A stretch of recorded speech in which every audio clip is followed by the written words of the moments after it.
Hi ಜಿಶ್ವಿ, ಆಯಮ್ಮ. ಒಂದು ಕತೆ ಹೇಳ. ಒಂದೂರಲ್ಲಿ ತಾಯಿ ಮಗ ಇರ್ತಾರೆ. ತುಂಬ ಬಡತನ. ಒಮ್ಮೆ ಮಗ ಸ್ಕೂಲಲ್ಲಿ ಬರೆಯೋಕ್ಕೆ ಪೆನ್ಸಿಲ್ ಇಲ್ಲ ಅಂತ ಕತ್ಕೊಂಡು ಬಂದಿರ್ತಾನೆ. ಅಮ್ಮನಿಗೆ ತೋರಿಸ್ತಾನೆ.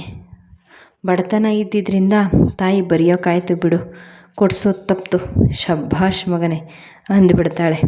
ಮಗನಿಗೆ ಫುಲ್ ಖುಷಿ. ನೆಕ್ಸ್ಟ್ ಡೇ ಒಂದೊಂದೇ ವಸ್ತುನ ತರೋಕ್ಕೆ ಶುರು ಮಾಡ್ತಾನೆ. ತಾಯಿ ಏನೂ ಹೇಳೋದಿಲ್ಲ. ಬೆಳೀತಾ ಬೆಳೀತಾ ಅವನು ದೊಡ್ಡ ದರೋಡೆಕೋರ ಆಗ್ತಾನೆ.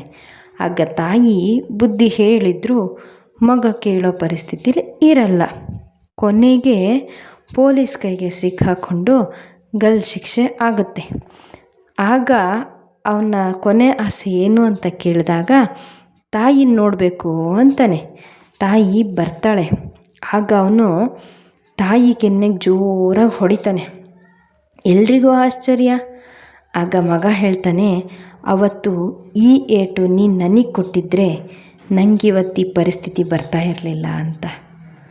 ಮಕ್ಕಳು ಮೊದಲನೇ ಸಲ ತಪ್ಪು ಮಾಡಿದಾಗಲೇ ಶಿಕ್ಷೆ ಕೊಟ್ಟು ಸರಿ ದಾರಿಗೆ ತರಬೇಕು. ಈಗ ಮಮಕಾರದಿಂದ ತಪ್ಪು ಅಂತ ಗೊತ್ತಿದ್ರೂ ಪ್ರೋತ್ಸಾಹ ಮಾಡೋರೇ ಜಾಸ್ತಿ.